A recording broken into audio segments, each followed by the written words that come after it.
Hello, and welcome to today's episode of Her Version. This podcast is dedicated to sharing stories of struggle to triumph, a platform that allows individuals to tell their truth in order to inspire and uplift others. I am your host, Sabrina Victoria. If you are new to this podcast, make sure you follow, like, subscribe, and share. Let's jump right in.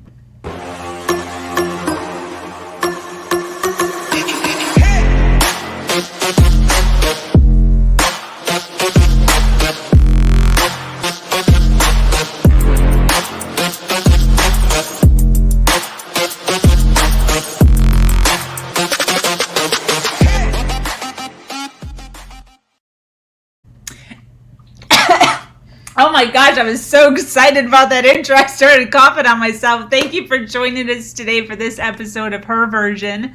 I have an amazing guest speaker with us, Lea. Lea is a mother with the gift of empathy. She is here today to speak about narcissism, living in fear, and how she pulled herself out of a dark space and into a world of clarity, light, and positive energy. Welcome, Lea. Hi, everybody. How are you doing, girl? I can't see the people that sometimes like that. I wasn't ready and covering having a real session. Of course. Hear me okay? Yeah, I can. It just, just be cognizant of it and make sure when you're speaking, you speak up just so that we can make sure everyone can hear you okay. So how has your week, how's your week been? Well, it's an interesting week. I went to Thanksgiving, which was a beautiful holiday. It's also coincidence every 7 years we earn to rest. And this year we are on the 7th year where we need something we can't plan anything because we need better rest. So we need other things, plant other things in other lands, they say, that will be fertile and will give fruits. And for that, we feel that need for help, money, or whatever we offer them our land. So they can keep it space.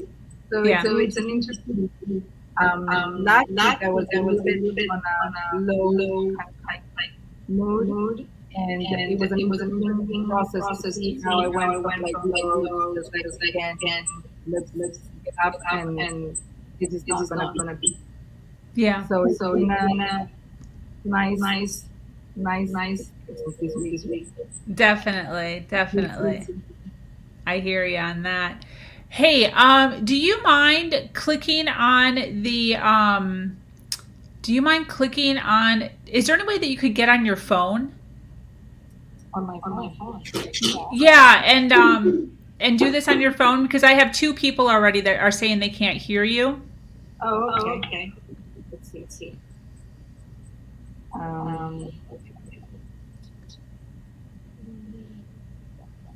I'm afraid. Entering. Am I in? Not yet. Yeah. Is it on?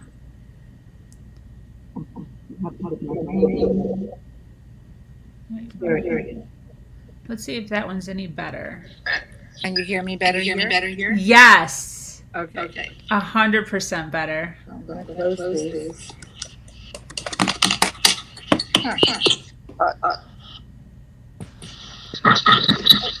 So here we are. Beautiful.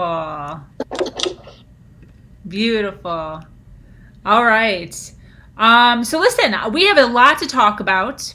Yeah. And I'm so excited to have you here with us. Thank you so much for taking some of your time today to sit down and enlighten us on your story and what you've gone through and where you are now. One of the things that I love to do before we actually jump into all the goodies and where you are mentally and emotionally now is I kind of like to just give our viewers just a tidbit as to your earlier years and what kind of person you were growing up. Do you mind giving us a little snippet of that? Sure. I don't mind. What? Or, Oh, whatever. so I grew up in. I come from four corners. After both. One was Turkey, but still my mom Peru from Cape Second World War, and we're so what being born in it's a long story.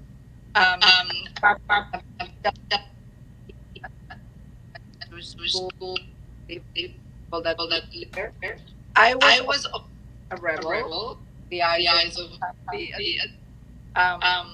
I always think I was like cure everything to the point. I don't know how you call it, but in Spanish, the little guy. But why? But why? Until one said, you know what? I don't have the thought and called yeah. And so it to what the fight. There everything really curious about. Was always a tutor since I was a girl. I knew what I loved animals, loved nature, adventure. I loved music. I was the fourth girl for my father. Where he wanted. So I was a tomboy. I became a teacher. I was really good at sports, art. I was low, like this maybe. I don't. But I just love stories. I people any that was really I loved. That was F for me, and I went arts and full of visual art, and it was a different father had. However, I can't be great. I have to whether else not. So I left my own. And I lived the like midnight shop. Will throw away furniture. Feed I hadn't for so I had to make my own from the stuff that people throw away. And I saw that was being the top of my head. Wrong that was way I made so far. Fixed it. I started my was I don't know if we are going farther in here, but that was like Wow. Okay. Yeah. Very cool. Where do you stay now? Where are you living now? I my Peru. You're in Peru. But I am right Miami. Florida. Okay. Got it. So where are you right now, though? Are you in Miami or are you in Peru? You're in Miami? Yeah. Very cool. I knew you lived close, but I didn't know if you were here at the moment. Yeah. That's awesome. At some point.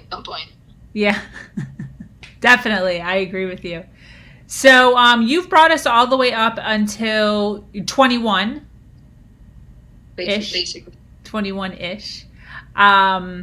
So leading up into your adult years and, relationships and all that good stuff, what were some of the low points that you hit? I think my first was at the third. And I grew up with first is 18 years older than my mom. And the most beautiful, she was through at some point. And I think she was yes, the example at home it was a wise example. And so I young and I had like five of like what is not good for at that age to go and so my relationships pretty young. I had no dignity, self so I point I felt that was it. Was and by the age one I very messed up in terms of served. It was more I want to prove that I break the curse or that gold it was the most and I same place. I guess you were. I didn't better. So I chips that I was more in a power position, and I control the outcome.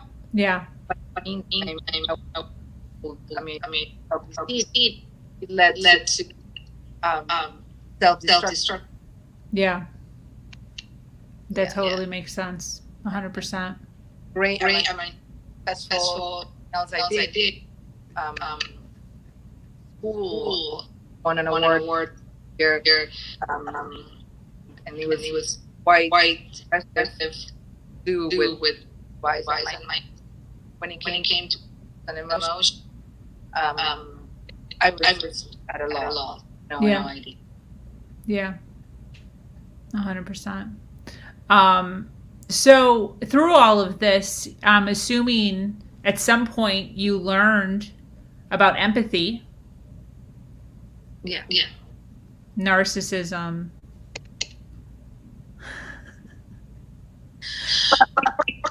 I want. Can I use for one minute? Yeah. I talk about something that I see my consultation when I speak or when I has to do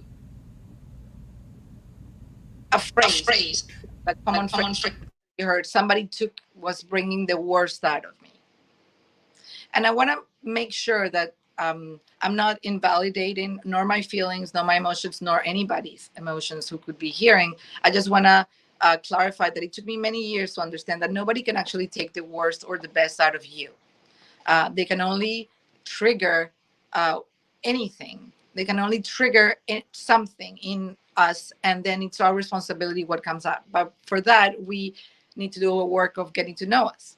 So I'd like to ask you to take a piece of paper, and if you can show it like on a table, or I can do it because okay, can and write anything beautiful on that piece of paper. Anything. I don't hear you. You went mute. Draw something beautiful. Whatever. Like draw right on that piece of paper.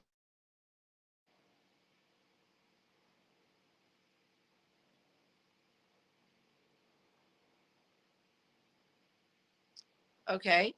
And now rip the paper off the block. Great. That's a piece of paper, right? Now you're gonna break the paper into pieces, 100 pieces, or like many pieces, small pieces, and like connect it to what you feel like with that sun being broken by you. Okay, and now if you can table so that people see it, can you show it? No. Okay, so put it on your hands like this. You're mute again, by the way, and now blow it. Okay, So now tell me what it went all over the place. it went on. The paper just like went all over the place. So what go all, what made the paper go all over the place? I blew it. You blew it. Right. Now take something like you have your phone next to you or something heavy, like something, put it in your hand like that, the same, blow it. All your strength, blow it. What happens? Nothing. You're mute. Why do you think paper blew, phone doesn't? You're doing the same. The paper was lighter.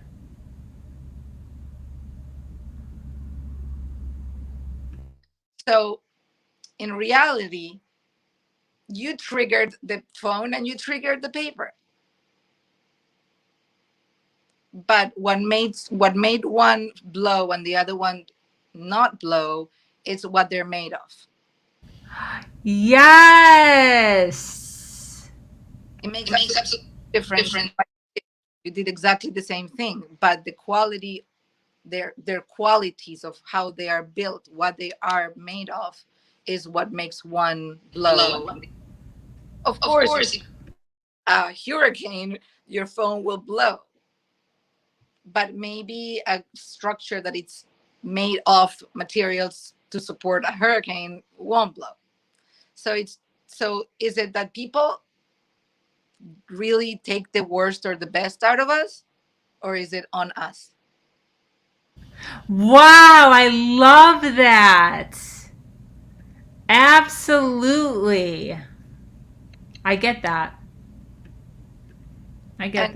And so the question, before going into the what I learned about empathy or narcissism, or I wanted to make this exercise so that everybody that's listening, I know I saw my friend Caroline and I saw John Bull, could understand that my process for overcoming the difficulties was, the first step was getting to know what I'm made of, what I was made of, who not just who I was, but or who I am, but every day what I'm made of, so that when the trigger comes, I know if I'm going to be able to withstand it. And if I know there will be a trigger, how can I prepare myself to withstand it so that I feel defeated or victimized or like horrible after that? Because there are narcissists, there are hurricanes, there are many things, right? So now, can you go back to the question?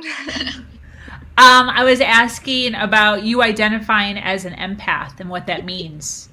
So for me particularly, it means that I have a gift to connect with the emotions or the emotions or situations that are happening to people anywhere, that I have the gift to see beyond the evident, and whether it is my mind that works right and left at the same time, I'm very, very, very, very, very fast, and I can connect immediately with spaces and like sort of like planes that are 1, 2, 3, 4, 5, 6, like many levels, and connect the dots, and immediately, like within seconds, deliver an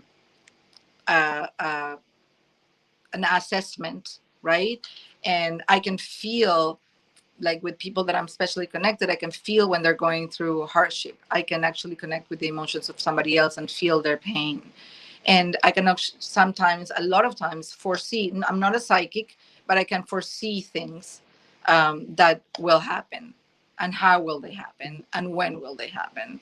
And as I said, I'm not a psychic. It's just a gift. It's really a gift. Sometimes it's a curse, but most of the times I would say that used purposely, it's a gift. That's for me. It's not just sympathizing with somebody else's pain or somebody else's emotions. It's going beyond that and feeling it from their perspective and understanding what they're seeing, and why can't they see something else?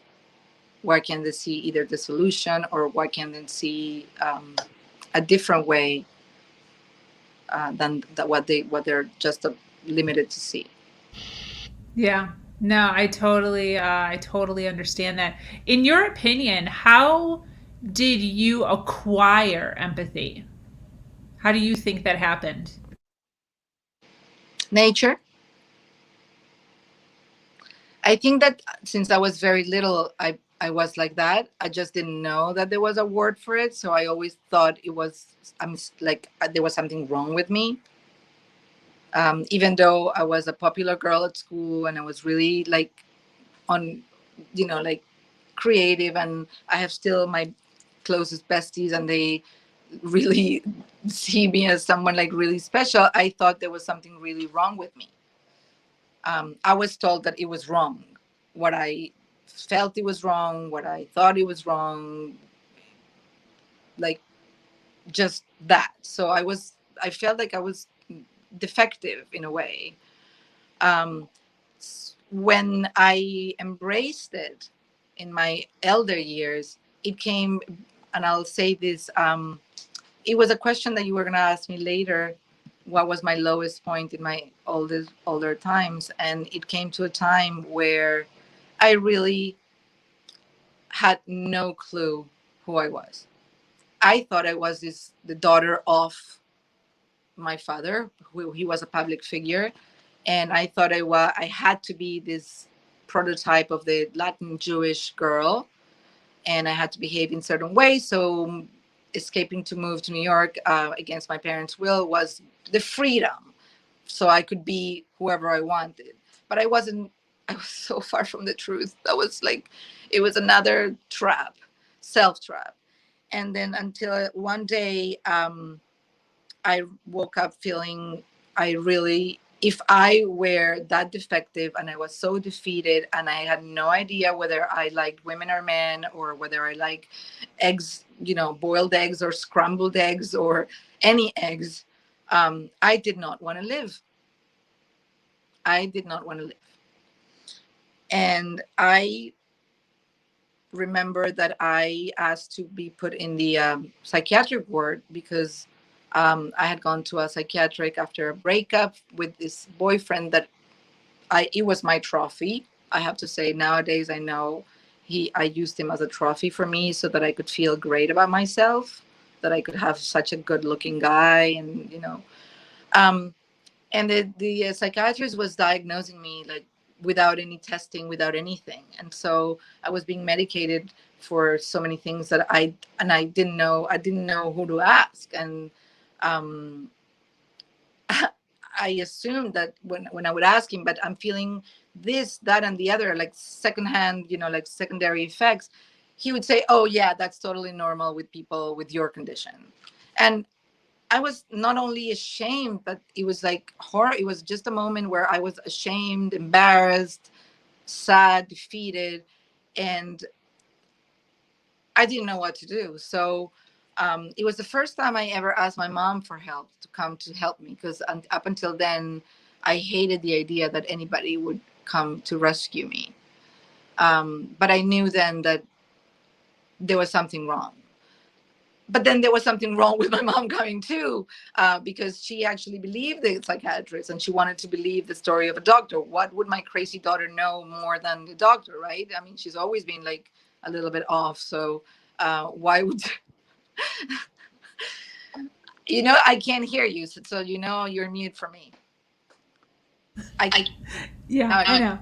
So I managed to the psychiatric ward, and I remember clearly that I discovered the empathy, or that it was an aha moment, because there was always there. So we were called, all the loonies were called out of our rooms with the same rope, all clean, whatever. And then I looked at the guy who was like standing 2 meters from me, and I recognized him, and I couldn't tell exactly where I had seen him, because he was wearing a ponytail and he was washed and he was clean, but I knew I had seen him somewhere. And then it hit me.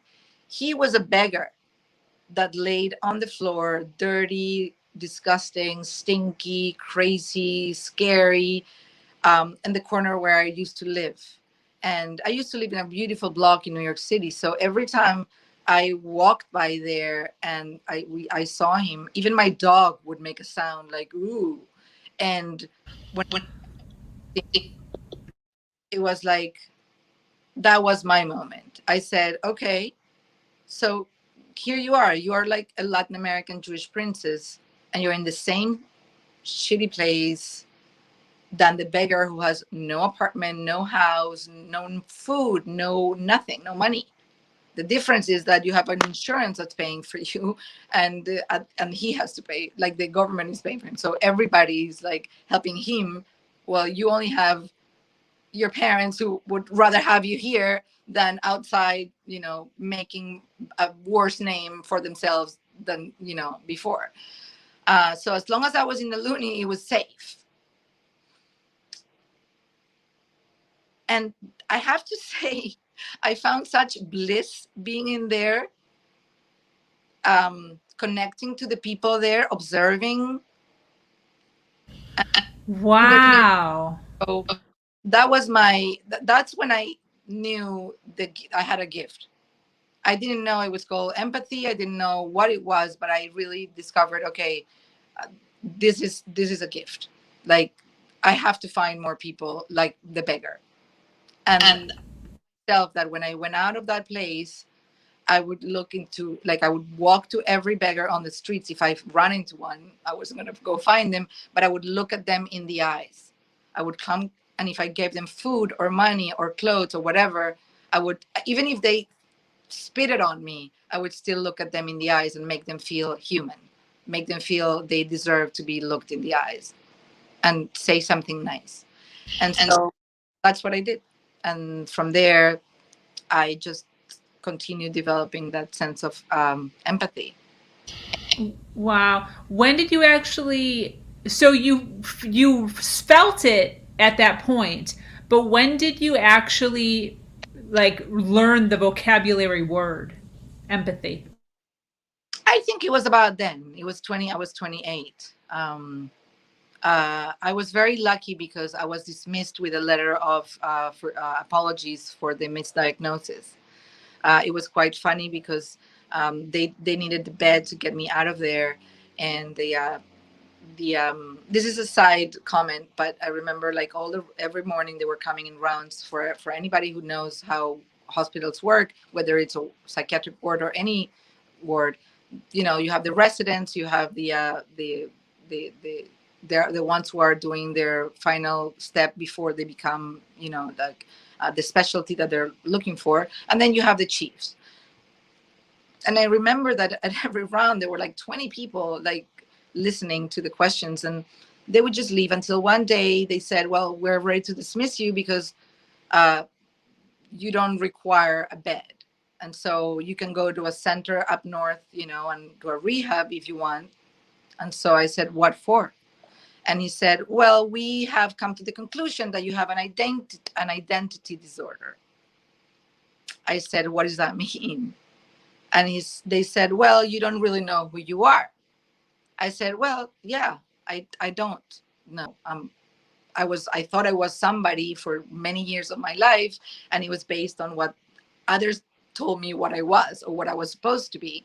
However, yeah, like this is why I needed help, but proper help, not medication, not more craziness. So I remember there was the chief of the staff, the chief of the psychiatric ward, his pupil, and then the resident.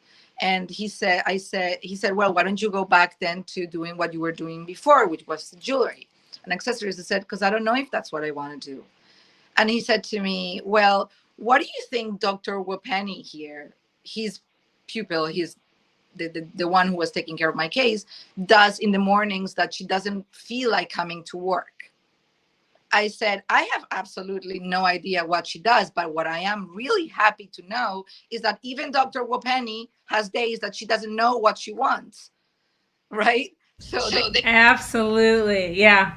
So they laughed, and he realized, like, yeah, what a stupid, diagnosis is that of identity disorder. Like, we have days that we don't know what we want, and we don't know where we are, and we don't know how to get even what we don't know what we want. And it's not a disorder. It's not, and it what I think they realize is that empathy was needed in that moment.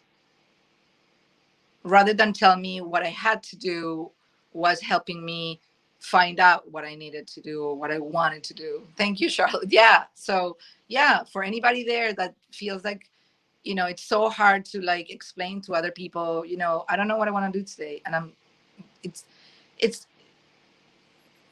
taken me it's taken a great toll on me, particularly because I was so overachiever. Always, I was like a working ant, like the little ant that never stops. And somehow I also had a gift on almost everything I wanted to do. I did it great without any education. So if I wanted to cook, I learned to cook, and I cook amazing. And if I wanted to do project management on constructions, I had a gift. I could scan information really fast, really fast, and get to deliver things and know how to connect the dots so that I could tear a wall without having to need the permits within a couple of days, having the people when I wanted, where I wanted. And that I want to also share with you. It's called learning the love language. So we talked about the toolbox, and I use a lot of the toolbox when I talk to my clients or to people. And learning what I showed you about the paper and the phone, it's crucial so that you can actually connect to yourself and to others. So, because if you don't know what tools you have, then you don't know if you're really going to be able to hang the painting on the wall. You may say yes, but if you don't have the tools, then you're not. But if you know what you have, and anybody throws you a task, then you can say, oh, I have the tools. Maybe I can do this. Absolutely. So I think that was the moment in which I felt I learned the word empathy. I was just saying that that's absolutely incredible. I love that. So we talked briefly as far as emotions and learning how to connect your emotions. Can you give us some ideas as far as how you deal with that in your life? Absolutely. For those who have more difficulty connecting with emotions, I always ask the question, what do you feel? And when they say pain, I will ask them, where is it hurting? And they'll say in my heart or here. And I'll say, okay, then let's call a heart doctor, because you may be having a heart attack. If there's pain here, that you might be having a Yes. Okay. So they laugh, and immediately they change immediately, and they're like, no, it's not real pain. It's the sensation. So there's a difference between emotions, feelings, and sensations, and they live in different worlds. Emotions are normally accompanied with interpretations from our mind, from thoughts. Feelings are pure. Feelings are pure. You can feel fear. Yeah. And then the emotion will go from, oh my God, something horrible will happen, or it's happening, and it may be just a cockroach, but you see it as a monster, right? Me too. Roaches can get me out of my feelings into a major panic attack. I hate them. I will not stand in a room with a roach until that thing is out, and they know for sure is out. So sensations are only in the body.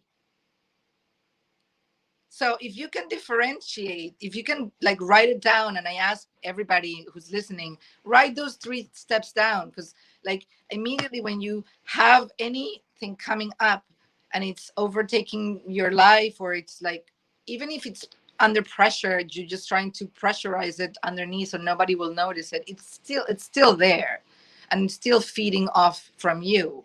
So if you can separate feelings, sensations, and emotions, and know it's like separating socks from underwear, from, you know, your panties from your bras, then you'll know, you know, what's real and what's not. So another way that it's extremely powerful and I use a lot is through movement. Um, and we talked about this last time. And there's something called primal movement. And it's not tribal movement. It's primal. And when I talked about primal, I don't know if anybody participate and they want to say what they understand about what primal means. If anybody wants to leave a comment before I say what I would say. Let's see if anybody says. I can't see anybody, so I'll get your I'll let you know if anyone pops up. While we see if anyone answers, can you repeat the 3 things again? feelings and emotions. So emotions are basically they're basic, but they go from one pole to another pole extreme, and with a pendulum like that. Normally, people should aim to be in the middle, centered, so that you're not either in a panic or on the other way of being completely fearless. You know, like so fearless that you take on dangers that are completely unproportionate, that you won't be able to get out. And each capacity of us, whether you call it chakra or a capacity, moving with no reason, just dancing out of feeling. Great. So Charlotte, let me just get to Charlotte before I continue. So Charlotte, the chakras or the capacities of ourselves have hold a certain feeling, emotion, and sensation. Whether it is the first chakra, thank you, John Bull, the first chakra, which is the grounding chakra, which will ground you to the earth and make you feel safe, is the one. The archetype is the warrior, and so the movement would be down to the earth, and the music that you would use to like get into that movement would be music, tribal music, drums, earth, something that is like a warrior. It doesn't have to be an aggressive warrior, but if the aggression is there, it will come out. And it's better that you handle it in a safe spot, you know, whether guided or learning how to dance the first chakra on the warrior so that you can experience getting in and out of that this space. And so you can, and then there's a sound to each chakra too. Same with like the first chakra would be so it would be somebody who is putting their step down, putting their foot down. This is my space, boundaries. You're not going to step in here. This is my tribe. I'm going to protect, and nobody can mess with me. The second one would be the pleasure on the second chakra. And there's a sound to that too, which it's not pleasure for sex. This is what people have it very confused. It's not genital pleasure. It's just the arrows of life. How do you experience enjoying an afternoon with nothing to do but just relaxing? And that sounds sexual, but it isn't. Right? Wow, yeah, definitely. But it's the voice of pleasure. It's the voice of, oh my God, this is so great. This is ecstatic. Right? But it can go from one pole of repression to the other pole of abuse. So people who are not centered could become rapists or abusers or manipulators, etc., narcissists. And then we move on to the different chakras. On the third chakra, you'll find the fire, the will, the tiger, this power that makes you go with all your strength, get out of the bed, even when you're at your worst, and say, I'm not going to like let, anything like stop me. I'm going to get what I want without stepping on anybody. Because then you can go to that pole too, which is the over imposer, or the person who is very competitive, and he needs to be number one at all times and has to have the last word at all times. And it's kind of like a tyrant, right? Or you can go to the other extreme where you're so shy and so afraid that whatever you do, it's going to come out bad, that you decide not to move out of your place. And if we keep moving up, then we go to the fourth and the heart, where the affections are held. And you can go to the one extreme of magic sentimentalism, where you're not grounded, you're not really enjoying, but you're idealizing, what love is. Or you can go to the other end, where you are incapable of real love, of connecting. You are just an abuser. You are somebody who has no boundaries and does not respect anything. So as you can see, you are building up. If the first one isn't grounded, isn't right, then everything else will be affected. So it's important for each individual to understand feelings, emotions, and sensations. Why movement, Charlotte? Because through movement, you can actually use all three.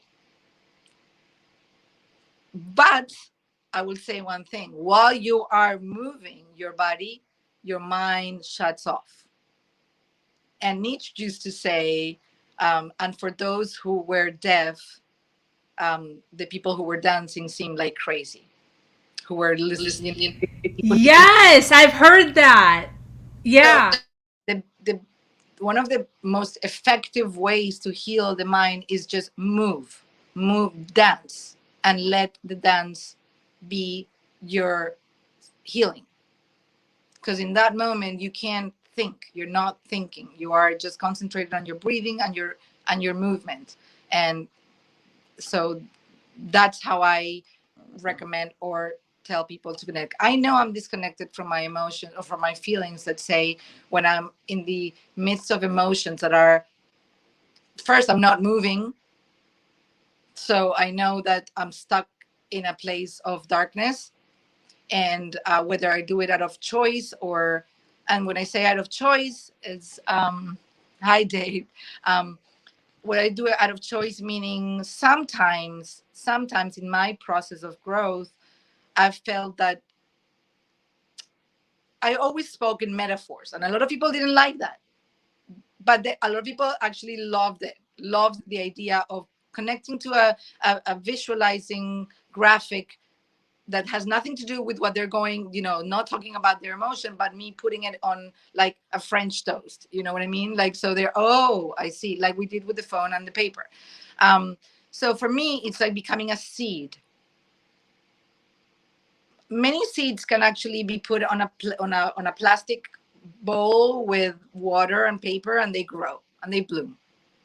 But many other seeds need to be underground, under the earth, in the darkness, in the mildew, in the cold, in the wet, in the dirt, and they need to go down there in order to bloom. And some of them may take years, like a bamboo, which takes 6 or I don't know how many years before they bloom, because they have to go really deep so that they can grow roots that are really deep, so that they can actually then go really high, right, really tall.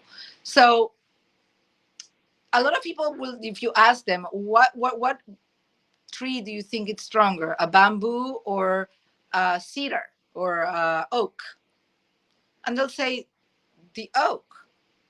Well, yeah, the oak seems to be stronger. I mean, it's like a huge trunk and like very beautiful and hard and so beautiful wood. But there's a difference between being stronger and being weak, or stronger and being flexible. There's a difference between being weak and being fragile or delicate. And we get those words confused a lot of times and use them against ourselves. And I speak for me. I don't know other people. They may share that. So I always try to like clarify, I'm fragile right now. I'm not weak. I'm not weak. The difference between the oak and the bamboo, the oak will not stand a hurricane. It will crack because it's so rigid and so dense that Yes. it may shake, but at some point it will just crack. The bamboo will shake, but it won't crack. Wow. The difference is that the bamboo is hollow. It's hollow. There's nothing in there. So if we can become that through movement, then the emotions or the feelings or the sensations will be in and out. And that's life. Why is it called primal dance? It's not because you're dancing. Charlotte, I just wanted to clarify that for you. It's not because you're dancing. One, it's primal because the idea is to reconnect to your primal ages when you were born. When a child is born, there's nothing nice for a child that comes out of a safe womb where he has nothing to do but just like eat whatever the mom is giving. He's sheltered, he's like in his little bubble. When he comes out, it's like, what the heck is this? Like, there's noises, there's light, there's like. So what's the first thing they do? Babies, we all do, it's Cry. Yeah. and that's the first voice of each individual. That's our primal voice. Wow.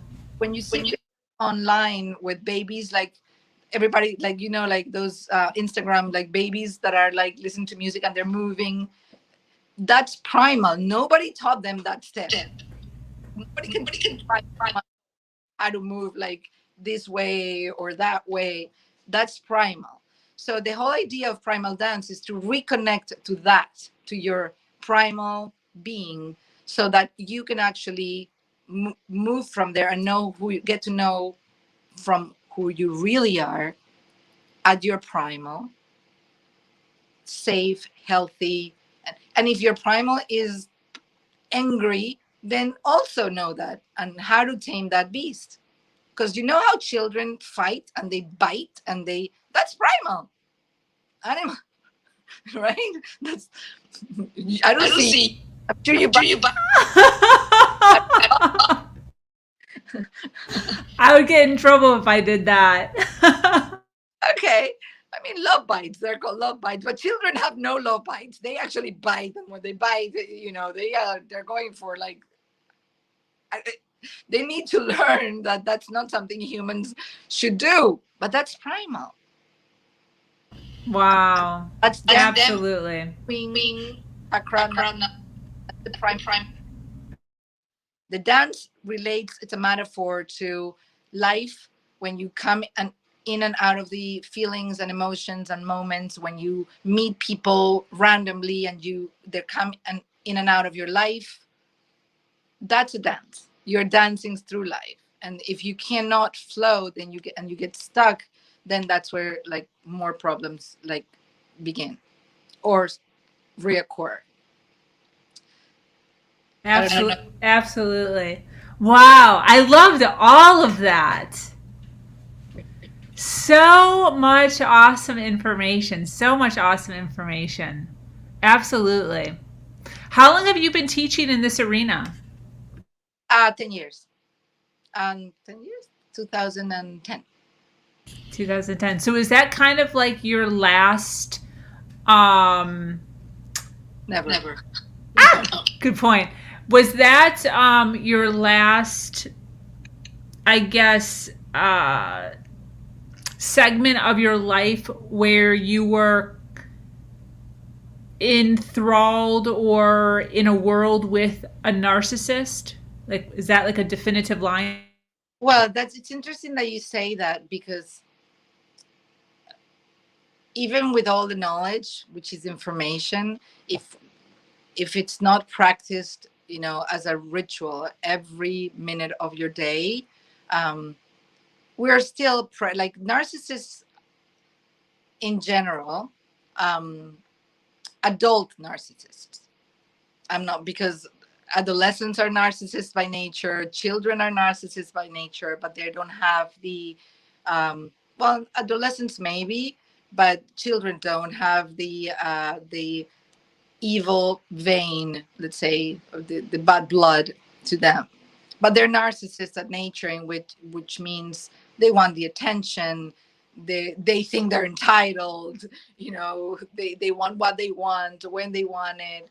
They throw tantrums. They manipulate. You know, mom, I'll give you a kiss if you buy me. You know, or I won't study if you don't buy me this or that. So, but being a single mom of a boy and raising him basically on my own, and have had a father who was, I mean, his father had parents who were narcissists, and a husband who, ex-husband who is a narcissist. I felt that I had to go into that road of self-healing. It did not start with Primal movement. It started with radical forgiveness, with calling tipping. Yeah, I did the training with him in Georgia, in Dahlonega, and when he was healthy, and I was very privileged, and I loved it. And then, can you explain just a segment of that? Yeah. So radical forgiveness is a methodology that this Englishman called Colin Tippin designed. He's a character. He's amazing, and it's based on very few facts. The first and most important is that there's really nothing to forgive. So when you find that there's something to forgive, you're playing the victim story. That's so crazy. And I can totally say 100% that I am right there with you. But I didn't know that though. Now forgiveness don't the actions, the bad actions of other people, nor that you are actually willing to take those actions and keep, like flagellating yourself through other people. It only means that it's not happening to you, it's happening for you. Yes, okay. Seeing it that way, there's nothing to forgive. And one of the first things they asked us to do for the training, I'll just give you the gossip before anybody signs up, is write your story the most victimized way you could write it. Just bash about how horrible the people around you were with you. And so then you go into deconstructing that belief from what happened to what you interpreted that happened, and what emotion that combination created, and how that enabled you to really feel what was really going on, which is what was happening for you, not to you. Hard to swallow. It's really hard to swallow, especially if you come from a trauma of sexual abuse, rape, or anything or something even worse, like criminal death, or like somebody getting killed. Or it's hard to tell somebody, there's nothing to forgive. This is happening. No, I agree. Yeah, that would be difficult. I would understand if people hate me right now, but I did not create this method. You can find Colin and tell him about it. I am sure that there's always a silver lining. There's always a silver lining behind every bad thing that happens. I always tell, everybody, there cannot be bad if there isn't good. So it's just absolutely. And then everything each would say is, in a moment in which you don't know what you want and what's bad or good, just throw a coin up in the air. It's not that the coin will decide your fate. It's that while the coin is up in the air, your subconscious will tell you. You will be able to listen to what you really want. Yes, that's actually, I use that one with my clients, and one of my favorite. I use it myself Yes. all the time. It works, doesn't it? It works. 100%. So the radical forgiveness works like that. There's nothing to forgive. This is not happening to me, but for me. I created all this. I created it in a way, in a subconscious way, so that I could learn something and then reframe it. What is there for me to learn in this game, in this scenario? So most of the times it's not forgiving other people, it's forgiving yourself, which is the hardest part. For me, it has been the hardest part. So you asked me about the narcissist. So it is interesting that you say that, because after my divorce, I started with the radical forgiveness, and then I moved into healing, sexual healing, with an amazing person who was killed a few years ago, Steve and Lokita Carter from California. That they come from the school of Margot Anand on Tantra. And it's not tantric love or tantric sex or anything like that. There was nothing less erotic in what we did. That I could not have thought of anything less erotic than sexual healing training with this group. And it was so amazingly freeing. Like, if anybody has any issues with their self-image in this group, if anybody's listening, take it from me. I was the most dysmorphic. I married a plastic surgeon. I actually married a plastic surgeon because I was bulimic, and I married a plastic surgeon because I thought I loved him, or I really loved him. But was I really in love with him, or was I in love with the idea that he could actually save me from my dysmorphia? Wow. Myself in the mirror, I would see a monster. I would see myself as so ugly, and I would compare myself with my sisters, and I would or anybody who had a better body or better. And I submitted myself to surgeries. Yeah, I did. Allowing a resident to actually experiment on me so that I could actually look better. Wow. So after I left him, realizing I didn't know the word narcissist at the time. I did not know. That was I was 34. I did not know the word narcissist. I had a baby in my arms, and I figured I have to get out of here before I have another baby in my arms. And so, and then I won't be able to, or I won't want to, or I don't know. I was at that time living in Mexico for a few years. He's Mexican, and I started the road with a radical forgiveness. Then I moved to sexual healing, and I started discovering more and more people like narcissists, that I would attract more of this type of men. And then I discovered something really interesting with one of them, which was that when he would scream and yell loud as crazy, yes, I would be scared, but I was also feeling a sense of I don't know if it was pleasure, but I know the adult was like, what the, he's crazy. And I was scared, but the child in me was actually like, oh, he cares that much as to shout. That's how much he cares. Wow, that's interesting. Because my dad would not raise his voice. He would not talk, because the treatment of a narcissist is silent treatment a lot of times. Yes. Yeah. So somebody to yell at me, that meant he really, really cared. A man who would yell at me, that means that he really was willing to get out of his, composture, proper, and show himself as a demon because he really cared. That's how twisted. Wow. It was. And so then I decided to start doing working with or studying coaching. First, I went on to the ontological coaching, And then I did the transpersonal coaching and the primal dance. And then I did the systemic management to work with constellations, with families or with organizations. And then crazy things started happening.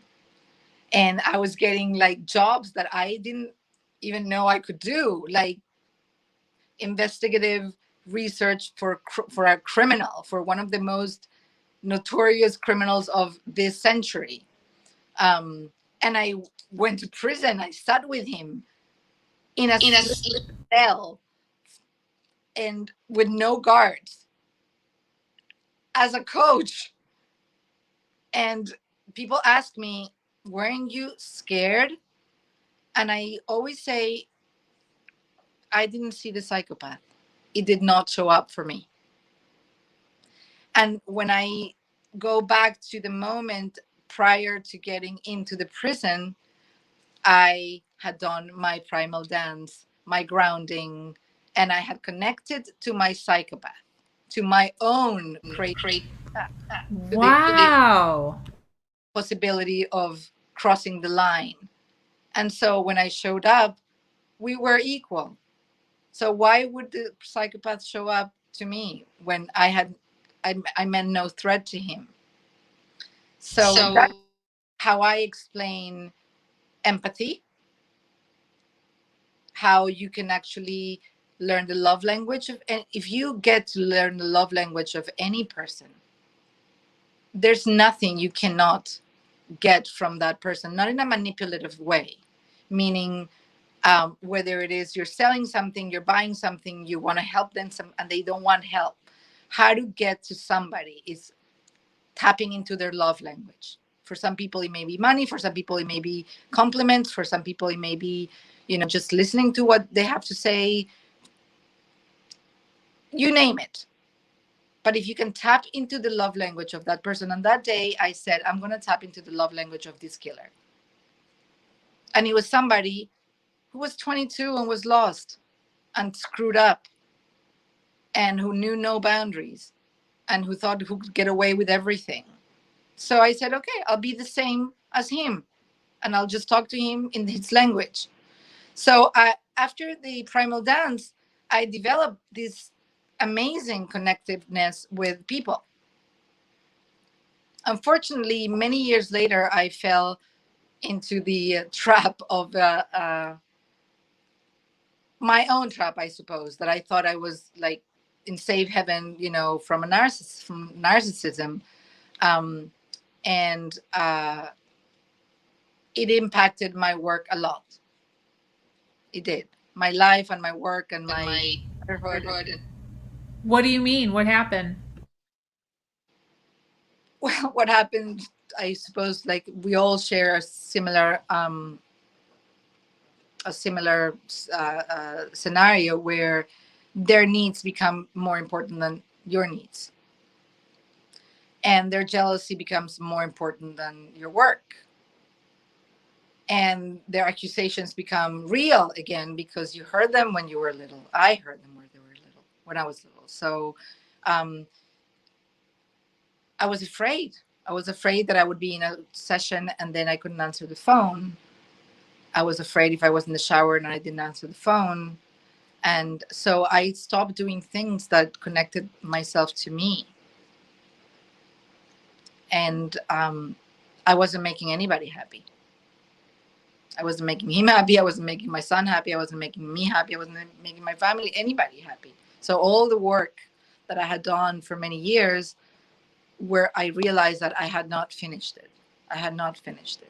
And that's the one thing that happened to me last week. I kind of felt embarrassed about, like, still having doubts about myself. And I went back and did the whole road of 10 or 20 years again, from that moment in the hospital where the doctor said, you have an identity.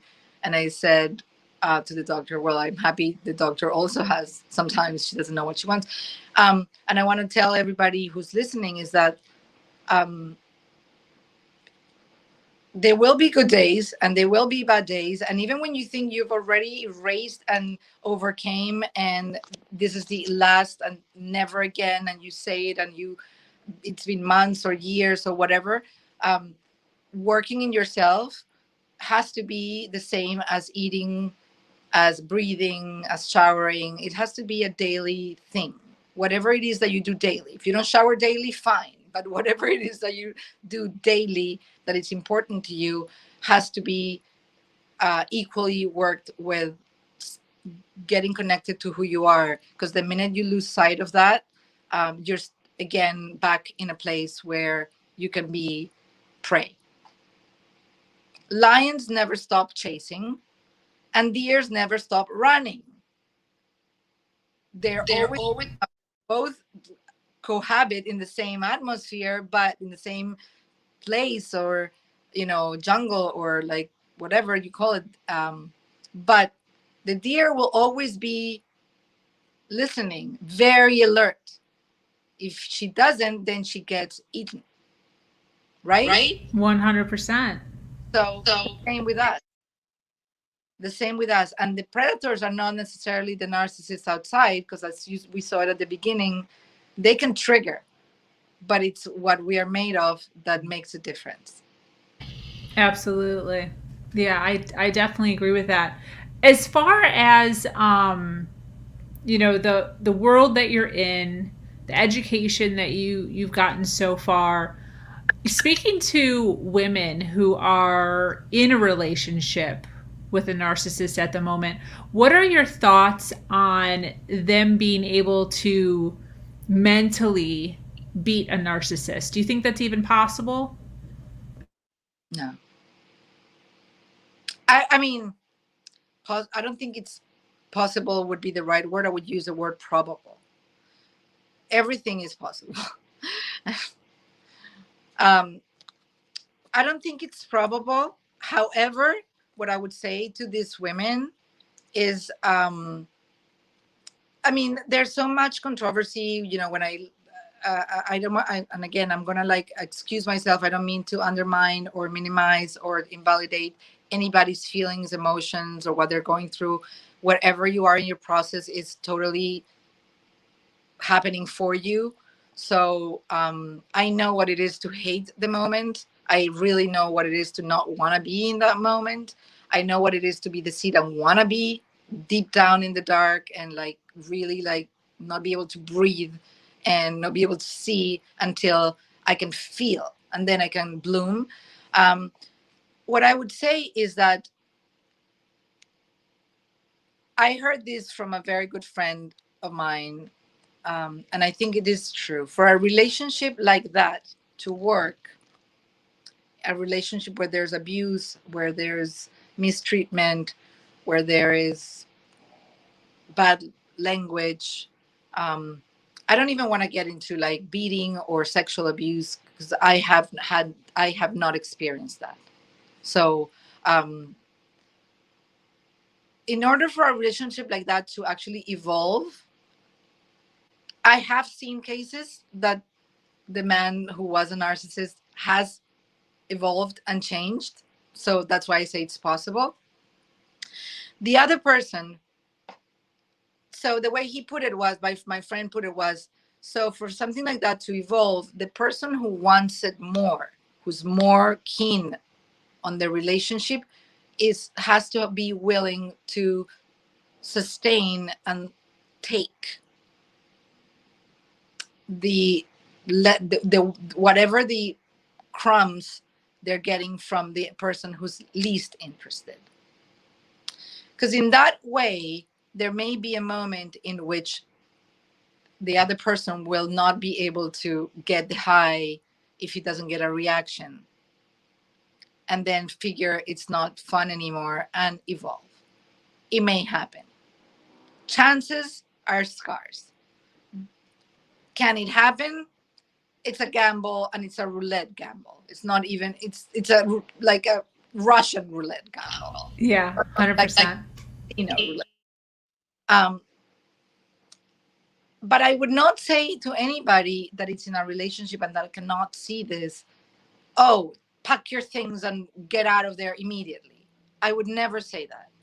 I will actually say, how can I help you stay there and not be miserable? What do we need to do for you to stay where you want to stay and not be miserable? And I find that that question helps the person get to a point eventually of like, yeah, no, it's not working. This is not. But Yeah. I can move out of there without feeling like they're being torn apart, like their energy is being torn. Because when you leave like that, then you keep that and you're obsessing about it. And I speak for myself, and you're thinking why and why and why and why, like you're trying to make and like understand what happened and what could you have done. And but if you actually leave with a healthy heart and knowing that it had nothing to do with you, it's just this person is sick or confused or doesn't know any better, really. I do believe that when people say narcissist says, but I love you, they do, but that's the love they know. And it doesn't mean that it's good or bad, it's just not good for you. There may be women that love it, there may be other people that are okay with it.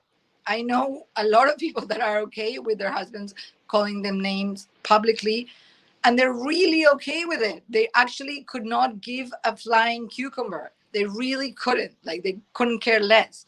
And I look mesmerized, like, is she real? Is she like, they don't even listen it. They don't hear it. They understand that this person is like a little loony, and they just like to rant and like call names. And I've even asked a friend of mine, a guy, and I want to say this, and he's married to one of my closest friends, and she's Spanish from Spain. And Spanish have a very like intense way of like talking, and they use like words that are not nice, right? Like calling stupid or imbecile or like things like that.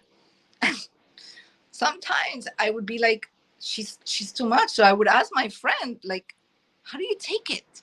And he's like, oh my God, I don't even listen to her. Like, I take it, it's her culture. It's like part of what she came from. I don't listen to that. So it's not just narcissistic men. There's also narcissistic women, and they're not necessarily evil. There's narcissistic. You asked me in one of the questions, I think you were going to ask me, well, how many kinds there are. There's the altruistic. The altruistic they love and they thank you notes. They love to give. They just love to feel like they're gods to the world. There's a cover, there's a non-cover. There's many kinds of like narcissistic. I actually believe that we all have, everybody has a little bit of it, a little bit of it. I don't know if that answered your question. Yeah, it did. Do you know what other types of narcissists there are?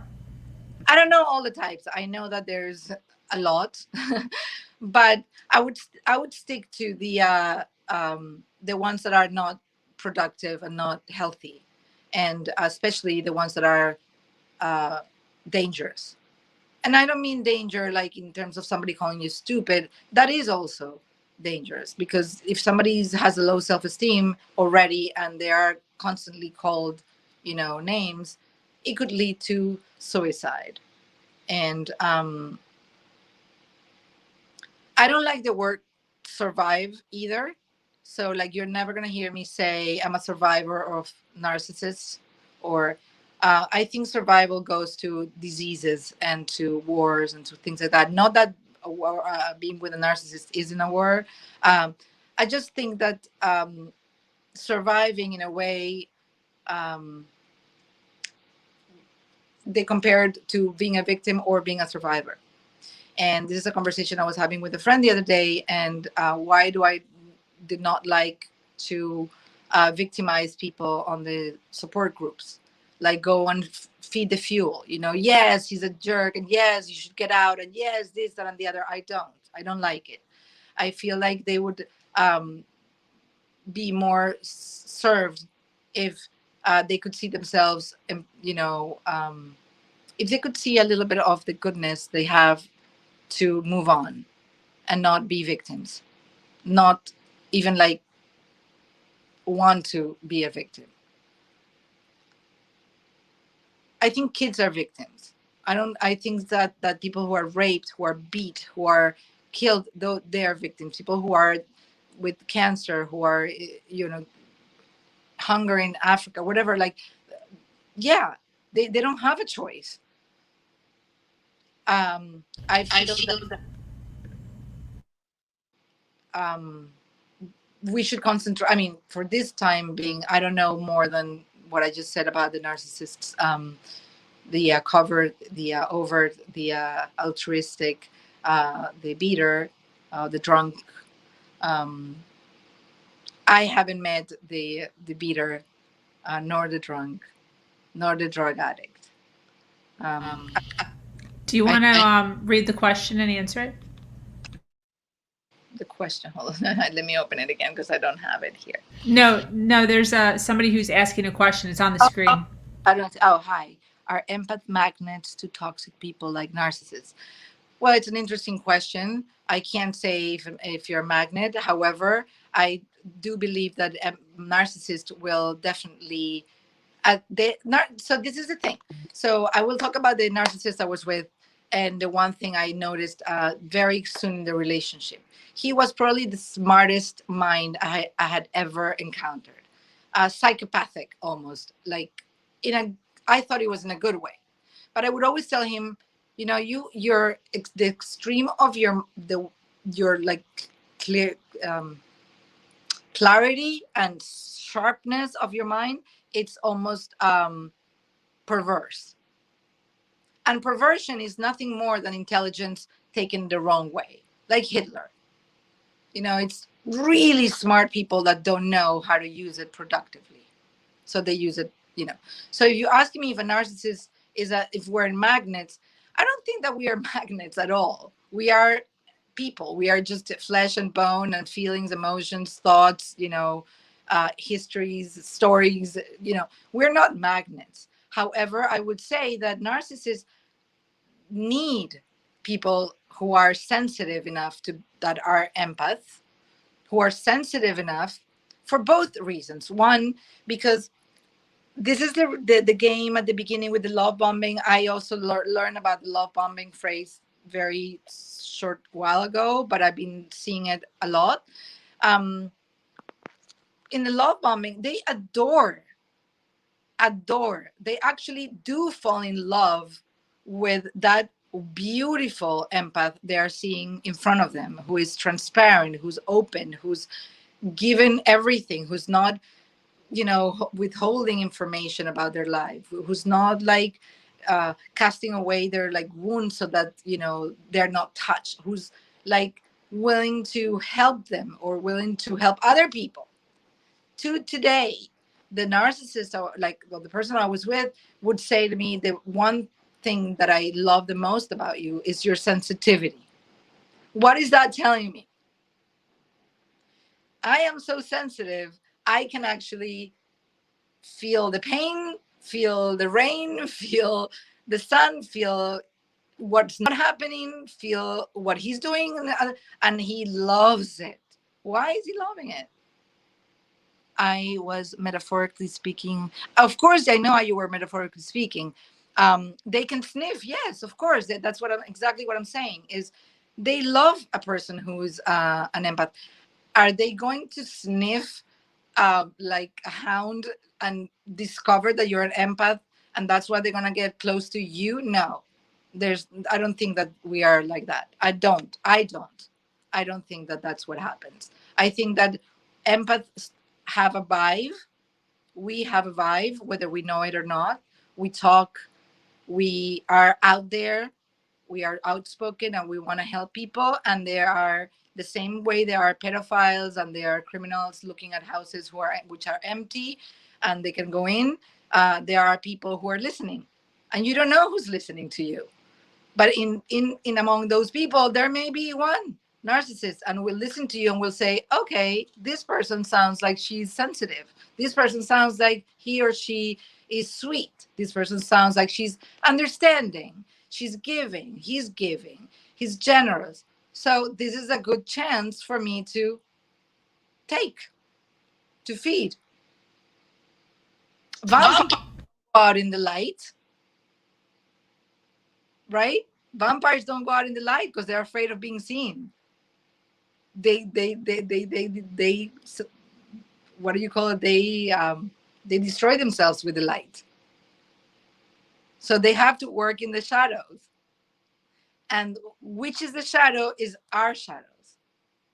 So while we're shining as empaths, we don't realize it. But there's a shadow behind that we are not seeing about ourselves. And that's how it gets. So it's like a spiritual contract. It can't work if it's not. It's like a buckle. Thank you, Adam. Thank you so much for your questions. It's like a buckle and a belt. If you don't have the thing that goes into the hole, that stick, then you'll be able to like close it, like, you know, and it would last maybe, but it won't be fitted. You know what I mean? So in order for a narcissist to really take from you, it's because you are working in a shadow. Your light, you think you are shining, but you're not shining. You are only covering up your shadow, and that's what they can. That's how they can work. They can't work during the light. Does it make sense? Yeah, 100%. And as far as the sniffing goes, a lot of times to kind of correlate that metaphor, when they're sniffing would be testing. So they just slightly just kind of test your boundaries little by little, and slowly it gets a little more intrusive and a little more intrusive, and they just keep pushing you to see how far you'll go. And the individual that has no boundaries will continue to allow them to push and push and push. Now, where it cuts off, which is what you were talking about earlier as far as the difference between paper and a phone and blowing, is a person who has set boundaries. When that narcissist is pushing, there will be a definitive line. And at that point, the relationship will break. But as long as the narcissist can continue to sniff and push those boundaries, and the empath or that individual continues to allow it, that's when the relationship actually becomes a relationship. And that's how you get stuck in the claws, and that's the magnetism that happens. But a lot of it is on the power of the empath. Well, and it's interesting because, I mean, if that's what he meant by sniffing, then yes. What I interpreted he meant by sniffing is like when he said, are we magnets? Can they sniff? It's like, can they actually go into a room with 1,000 people and like smell, oh, there's an empath, I'm going to go straight to that person? No. They'll start a conversation with anybody. If they see a boundary, they'll move to the next person, and then they'll do a conversation with that anybody and do exactly what you say, go further until they find where they can actually host their seed and stay there. But when you say there's a line that sets the relationship to break, so when the person that has no boundaries or has boundaries but allows the other person to go in and in and in because they believe in their good intentions, and then becomes a point where they can't do it anymore, I go back to the metaphor of the vampire. When you and the toolbox, when you're not aware of your tools, of what you're made of, and you're not connecting to your shadow as well as to your light when you're shining, then that is the moment when the narcissist has an edge to go in, because they cannot go in they can go in while the light is bright and taking protagonism. They can only go in when you're not aware of your shadow, and they can sneak in. to your shadow. I love that. I totally agree with you. Our shadow take the crap. It's our shadow. It's our unhealed wounds. It's our past, our, shames, our mistakes, are the things that we still carry that we don't want the world to see, and sometimes we don't want to see. That gives them the opportunity to actually beat the crap out of us further and further and further again, to relive that experience. So it's not to us, it's happening for us. Yeah. Speaking of that, we've talked a lot about things happening for us. Do you think that there is any good? Like, what is the good that could come from being with a narcissist? I think there's, as I said, I think there's a silver lining in everything that happens. I think that a good that can come from being, you mean like being and staying, or being and leaving? Either one. Well, a while ago, somebody from a group contacted me because they were trying to help a lady who was in a relationship with a narcissist and who could not leave. And I asked her, what is the hidden benefit of your relationship with this person? Oh, yeah, well, Adam, that's one thing. But there's more. Even if it's just that great sex, then you learn ways of making love or having sex in a greater way than you knew before. So there's a silver lining, right? The delusional love bombing, well, then you learn that you can be delusional in your needs. When you need to feel loved, then you can turn your reality check switch off and become delusional. Now you know better. Now you know that you need to be checking in that reality check button constantly so that you don't become delusional. So there is benefits to it. Now, when I asked this person, that woman, what was the benefit of being in the relationship, she couldn't understand the question. And I said, there's always a hidden benefit, even if we can't see it. If we are doing what we're doing, like we're sitting here today and you were taking an hour and a half, on this conversation, it's because there's benefit to it. Otherwise, we would have cut it an hour ago, right? Because I know you, Sabrina, you have things to do and other people have things to do. But if you're staying here, it's because they're seeing that there is a benefit. We may not see it immediately, but there is a benefit. Some may be money. Some may be, being a victim. What is the benefit of being a victim? Oh my God, there's so many benefits to that. Being a victim and being a narcissist is not much different. Oh, thank you, Charlotte. It's not very different. A victim needs control, needs to control people through, attention, through like victimhood. And I'm not diminishing or minimizing the feelings. I'm not saying a person who's been raped, it's not entitled to feel absolutely shattered. No. What I'm saying is that there are benefits. When she was able to see that her benefit was something that was destructive and that she was the one beating herself with money, with stability, with like the grand things that she was not leaving the relationship, and with being the victim of the relationship and him being the bad guy, most of the times we don't leave because we feel bad of being the bad guys. It's horrible to be the bad guy in a movie. You have nothing but PT, CPT, and end up being really ill. Yeah, you may end up like that, and maybe that's what you want. And maybe in a unhealthy way, from not healing wounds from your childhood, you may want to repeat the same story over and over, and until you tell yourself, okay, I'm doing this to myself, because we saw it with the phone and the paper. You did exactly the same thing to both elements and they both reacted differently. So is it you doing it, or is the quality of what they're made of that's causing them to react, right?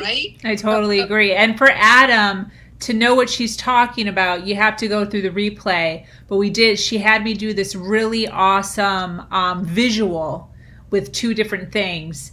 And it really, really makes you really visually and mentally see exactly what she's talking about right now. So when this is over, go back and listen to like the first 15, 20 minutes of this, and you'll understand what she's talking about.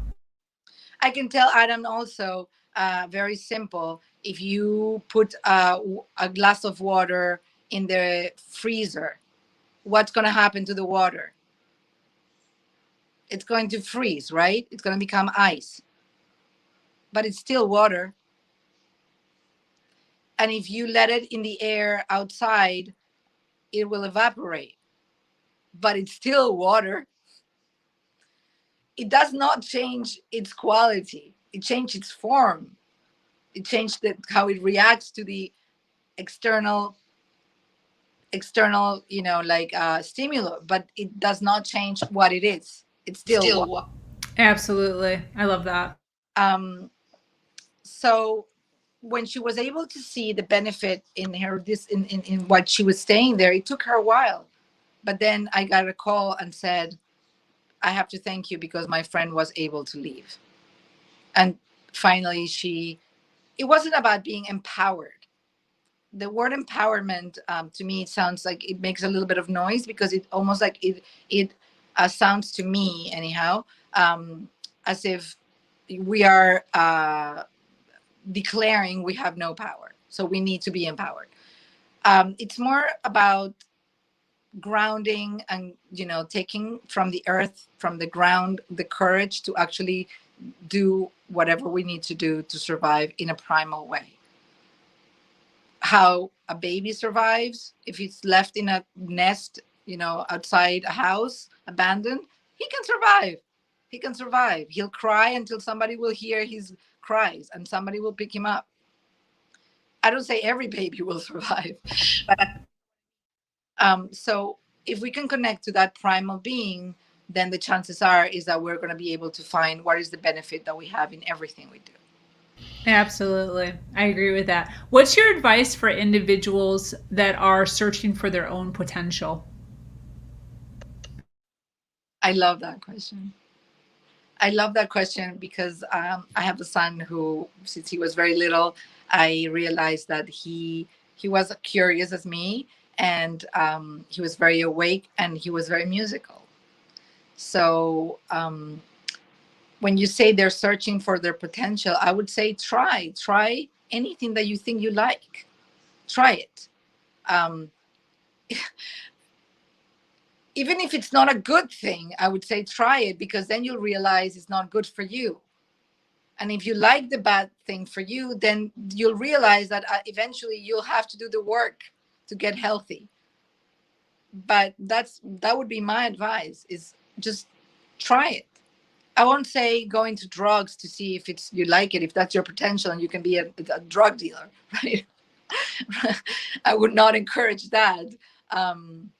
However, if you are into drugs and you are interested in learning about the benefits and the not the benefits, the other side of the benefits, I can't remember the word now,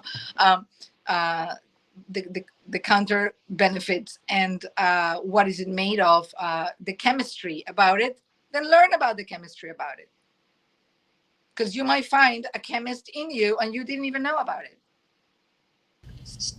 100. So if it happen for you, then things will happen. And it's up to you to blow or stay. That's what my advice is for, like, searching for your potential. Try. You don't like, knitting, then don't knit. You don't like cooking, then don't cook. You like cooking, then cook. And if nobody else likes it, that's fine. You like it. You found your potential. Is that answer the question? Because I don't. Yeah, 100% answers the question. All faith. So I'll from my experience, I don't know if you want to answer him. You want to answer him? Oh, you want me to answer? Yeah, you can answer it. I have trauma bond, and I I'm not going to lie about it. I don't hide it. I still have trauma bond, but the trauma bond does not start with the latest narcissist or the latest relationship. The trauma bond starts with the first time my mom would say, "Oh, she's the daughter of the milkman," because I had blonde hair and everybody in my house was dark hair. And I felt like, why are they laughing at something and making me feel like I'm not the daughter of my father? Or when she would say, why can't you be like all the girls at school that they make up and you have to be on top of trees and play with animals and dirt? And I was comparing myself with other people already then. So I needed validation from others so that I could feel that I was okay. So yes, I don't think that everything was a fake. I think that, again, the water becomes ice and it also becomes vapor. Is that an illusion? Is that an illusion, Sabrina? Do you think that's an illusion? So that's just real life. That fake? No. So what you know, narcissist or the person who lied or maybe didn't lie or said things in the moment because they're like in the moment and that's what they live for. A vampire lives for the moment of like sucking blood and then he moves away. Then he goes to sleep all day long. He doesn't stay all day and night with the one that gave him the blood. They don't give a crap. They just take it and go. They do their own thing. So what I would say is that the trauma bond has to be broken within you with your work. It's horrible, and that goes to the radical forgiveness and the 4 steps that there's nothing to forgive.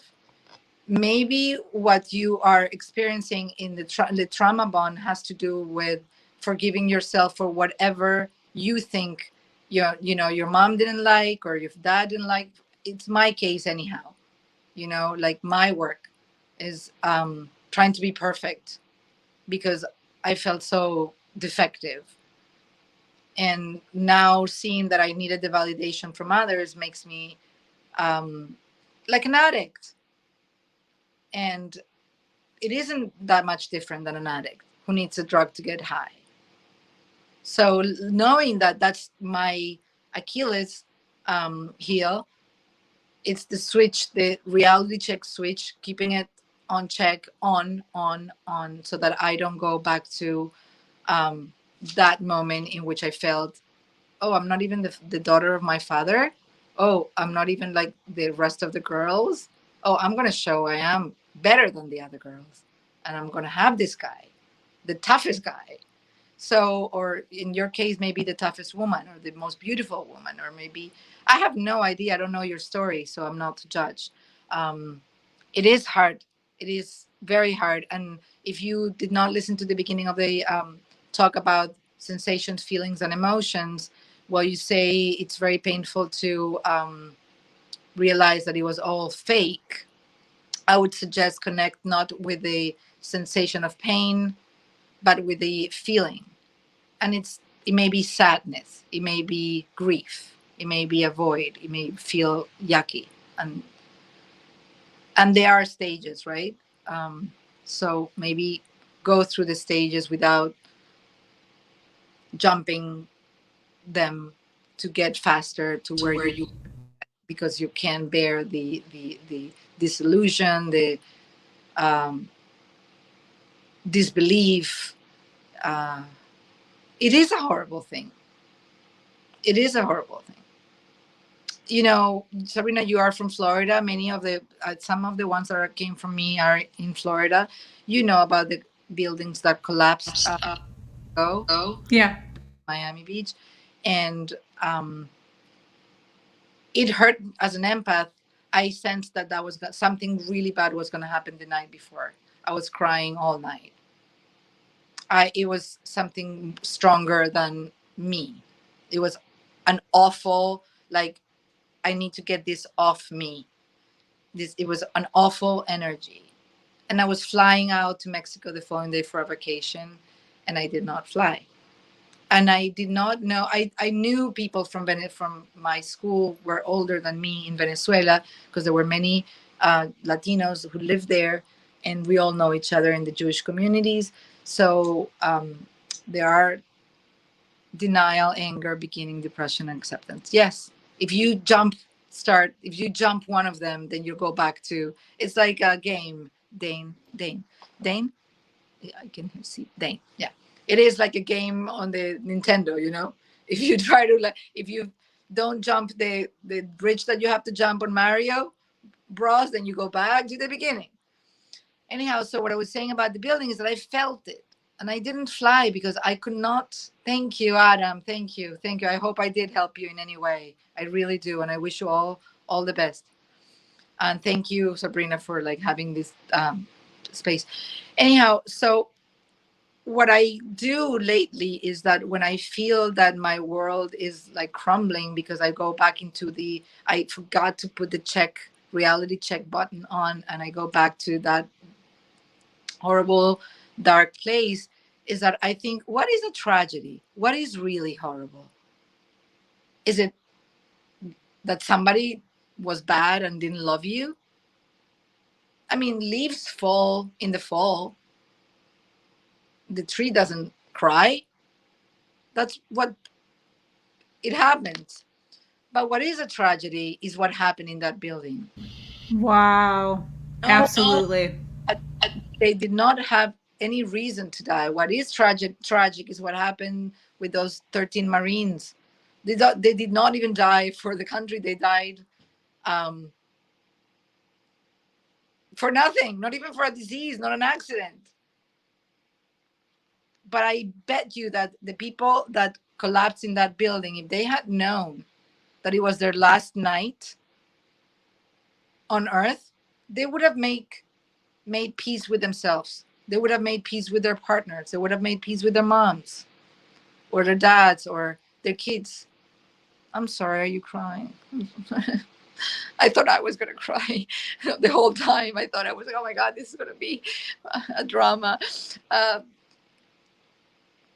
I love your tears and I honor them and I thank you. I still cry for those moms from my school, friends of my sisters who lost their kids. That is a tragedy.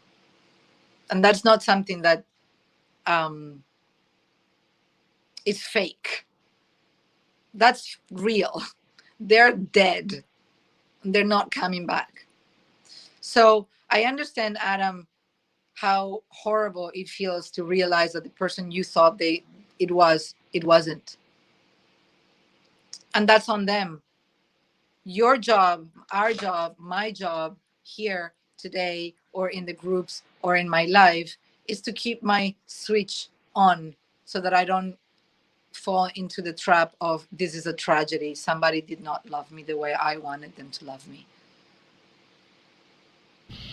Absolutely. They're not dead. It's hurtful because they're not dead.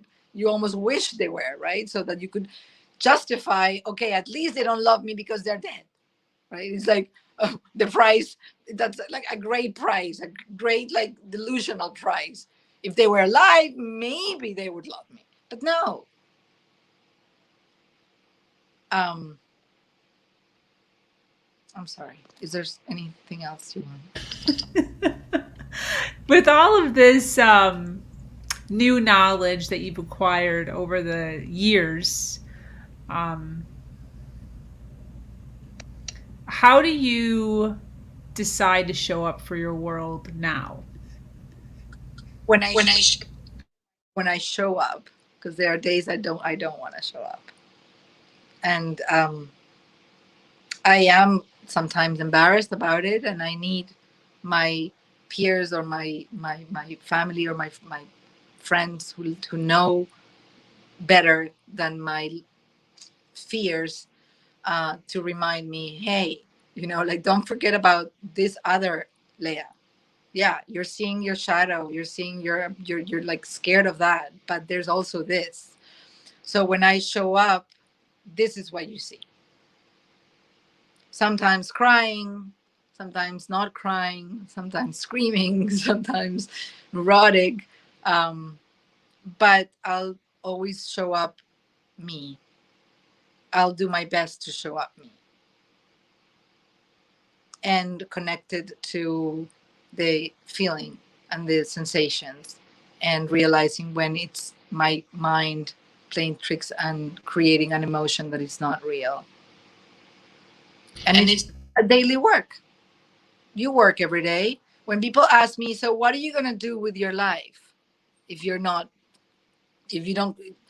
and I think, well, am I not doing enough with my life? I'm alive.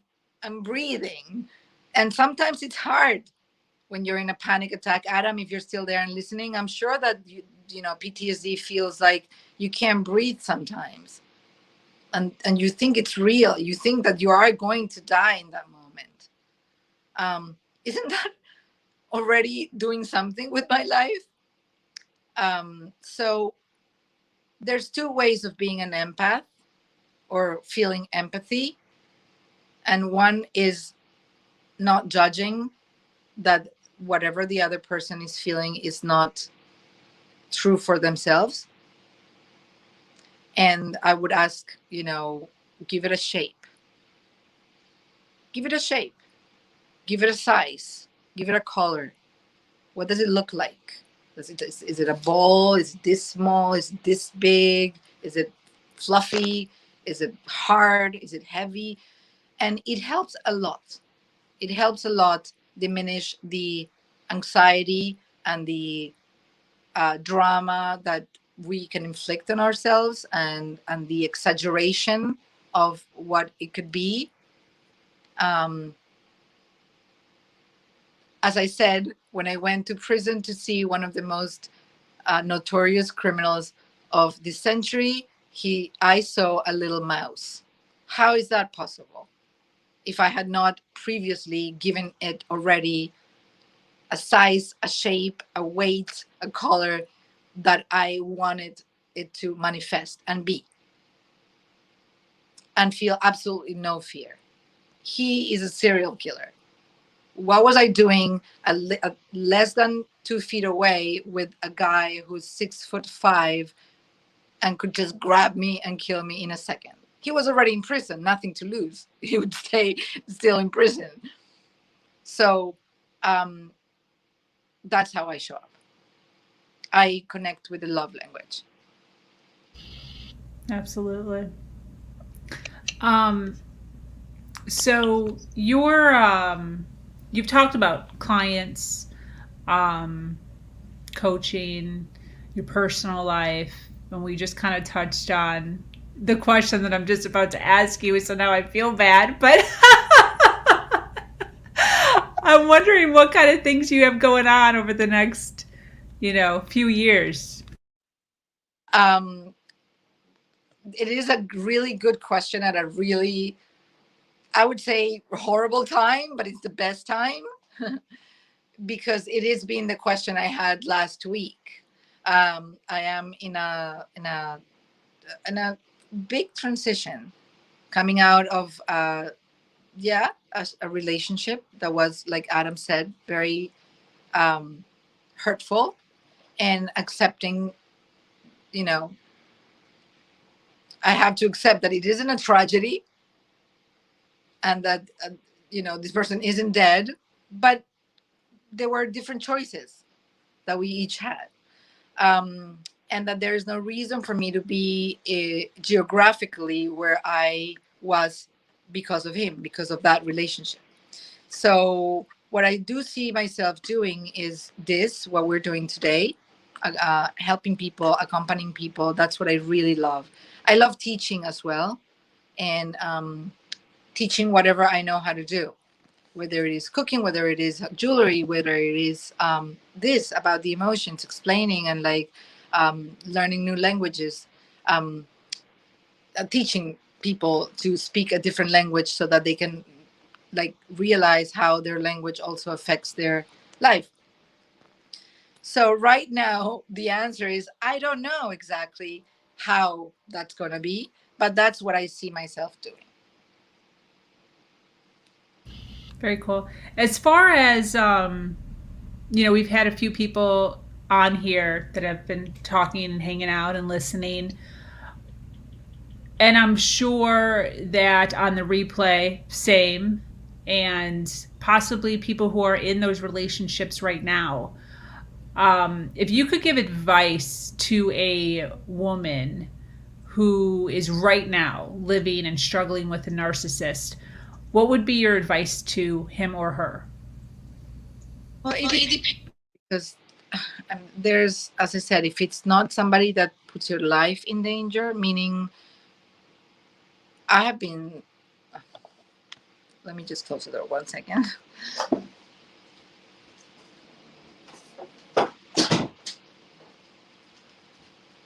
Okay, I'm back. Sorry. I have felt suicidal.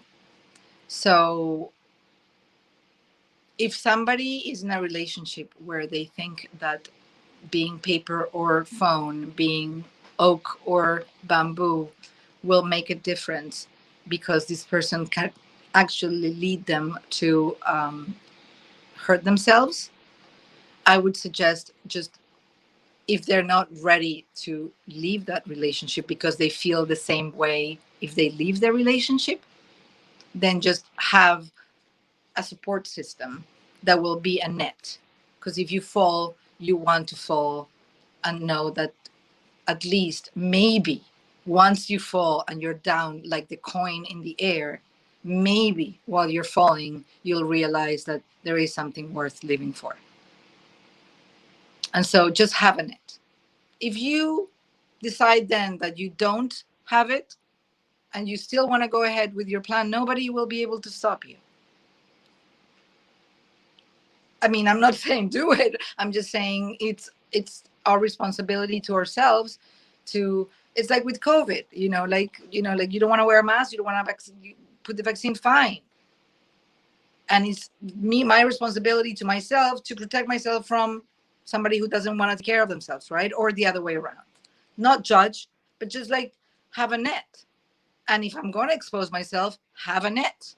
Have the whatever medication, whatever doctor, whatever like I need in order to like heal faster or better or whatever.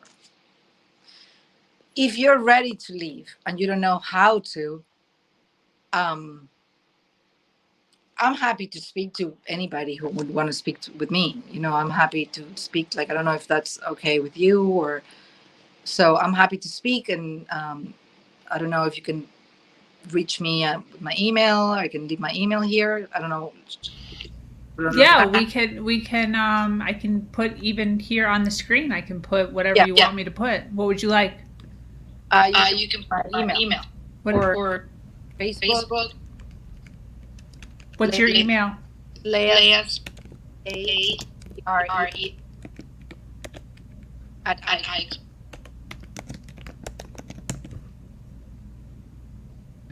I have. I'm not. Is that right? Is that right? Yep. Mm-hmm. I'm not gonna brag, but I will, because I'm proud that of these people. I've helped a few people, a bunch of people on Facebook, on different groups, and I'm very happy when years later they'll shoot me a message saying, since the day you gave me the chance to speak about what I was, without judgment or without telling me what I had to do.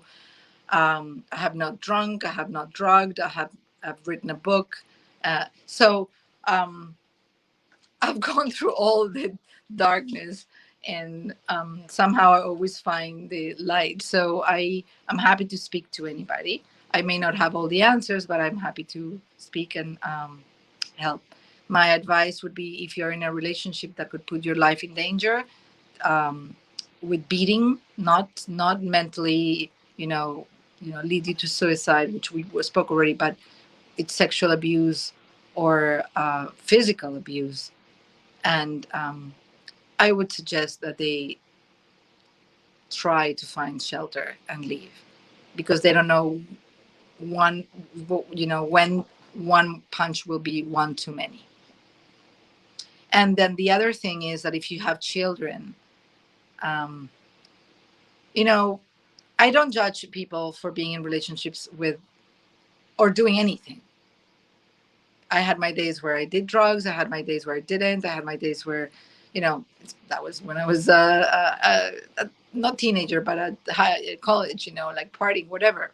I like to try. I like it. I like to see what it was. Thank God I never got hooked on anything like that. But there was something much more monstrous that was underneath that, which was my own image of myself. So drugs were like easy peasy. That was nothing compared to the real damage that I could do to myself. So what I would suggest is that stop before you get one more punch, because your children will actually see that and they will grow thinking that that's okay. So I'm going to ask a question to everybody who's listening. If you have children and your child came home every day from the house of his best friend who bullied him, and he had a bite, or he had less hair, or he had a punch, or he begged you, Mom, please don't send me to a play date to his house, would you send him back? And if yes, then the question goes back, what is the benefit that brings you? Is it because you need the time off the child, because you are so consumed in your own worries that you can't take in, so you rather like not see him and have him in somebody else's home regardless of the dangers that he's in? Because that's what your children are seeing when they see you getting beaten up. They don't know any different. A child will breastfeed if you give him the breast. Whoever gives him a breast, they will breastfeed. Doesn't know if it's a mom or if it's a surrogate, milk, I don't know how you call it, but like people that give their breast to feed other babies. Yeah, yeah. They'll feed. That's what they know. They'll open their mouth, they'll suck, and they'll be satisfied. That's what your children will see, and that's what they'll grow thinking, that that's okay. That getting beaten up, it's okay. Beating up, it's okay. Children we all know this. Children who have lived this kind of traumatic event will either be narcissists or will be with narcissists. Will either abuse or become abused, because they have not seen boundaries, so they don't know what it is. They'll either go to one extreme or the other of the first chakra, which is the ground one. Exactly. That's my advice. I would not advise somebody who's desperately lost in a relationship to pack their things and run away immediately, unless their life and their kids' life. And I'll tell you, I think you have to close, I don't know, but I'll tell you an anecdote. I worked in the government in Peru for a while as a coach. I was doing more like Primal movement, and with thousands of people, drug addicts who were reinserting in society in general, women. And then I was coaching them on language, or, oh, you're Peruvian too? Is he Peruvian? Yeah. So one day I was called, and there was a lady who was in tears. That they told me that she was being beaten up and that she needed to speak to me. So I drove all the way to El Callao, which was like 45 minutes. I brought an assistant who was learning from me, and I asked her to pick elements in her bag and to draw me her system. I didn't want her to tell me what was going on. I wanted her to put the things in a position, to just use whatever she had in her bag. So she used her keys, her phone, different things. And then I started moving things a little bit. And as soon as I started moving through my Jockey Plaza, through my intuition and the empathic gift, I knew which pieces I had to move. She started weeping, like desperately weeping. She was scared. She was uncomfortable. She was like, no. I was like, okay, so let's move, and brought it back to peace. And then I asked her, are you willing to put a restraint order for this person? And she said no. I hugged her. She cried. And then I said, I'm so sorry. I can't help you. my assistant said to me, "Why did you do that? Why did you not help her?" I said, "I did help her. I actually saved her life right now. What good would I have done to her to make her feel so powerful to get home to someone she's so afraid to put?"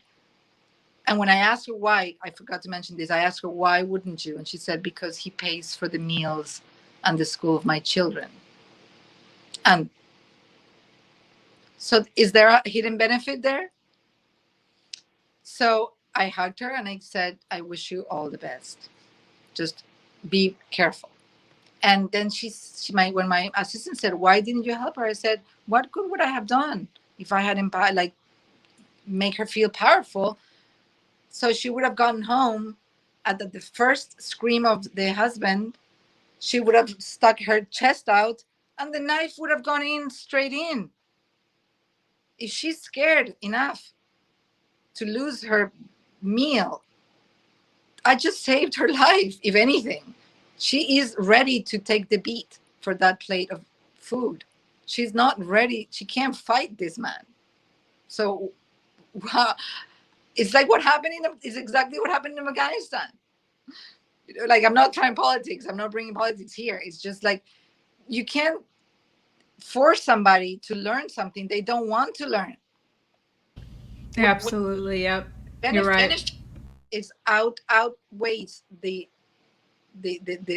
damage until they don't see the damage, how much worse it can get. They won't be able to do anything. So that's my advice. Like, if you have to stay there because you can't see a way out, because you don't want to get out, you have to know that there will be consequences and you have to be willing to take them. The question is, do you want your kids to take them? You're right. You are absolutely right. This has been amazing. Yeah, it's been long and great. Thank you. I can't hear you. Sorry, you gave us so much awesome information and insight, and so much stuff that I was even, because I've been in the arena, I know, but some of the stuff I had never even thought of or heard of before. So I even got some really good information myself, which I totally appreciate. And go ahead. So thank you for that. But we're gonna wrap it up. Do you have any closing thoughts before we close out, or I close out? Well, first of all, is thank you for the space and for trusting me, and it's been such a pleasure to interact with you and prepare for today. Even though there was no real preparation, this is showing up, and so thank you so much. I really appreciate for that vote of confidence, especially because of the week I had. Thanks everybody who came up to listen. And if you heard one thing that you think can make a difference in your life, I feel so amazingly happy. And the other thing is that, as we said before, if you want to speak to me, if you want to have a session, if you want to do Primal Dance one-on-one or in a group, same thing with you, Victoria, we said we're going to meet. We could organize a group if you have people and do one. It would take approximately 2 hours start to finish, and it will be an before and after experience. And thank you, everybody. I feel so blessed that I'm here. And I'm happy I did not burst into tears, because I thought I was not going to be able to speak at all. When I read the question this morning, I was like, like that. But I am very happy. I wish I could see when people were coming up, because I would have greeted everybody, but I don't have that. So am I going to be able to see it later, Sabrina? Yeah, 100%. It's on your Facebook going right now, and it'll also be on YouTube, and and I chop it up. There's a whole bunch. I'll tell you afterwards, but yeah, it's definitely there and available for everyone to see and for you to interact and say hi and respond to everybody. Even you can respond to everybody afterwards, texting too. So I'm going to go ahead and wrap up though. Okay. Thank you so much for joining us here on Her Version. If you have an amazing story to share of struggle to triumph, be sure to reach out to me here or at herversion.life. I am your host, Sabrina Victoria. I am so grateful to be here sharing a platform with Lea today that allows people to share their truth and inspire others. Have an amazing day. Much love. Bye. Love you.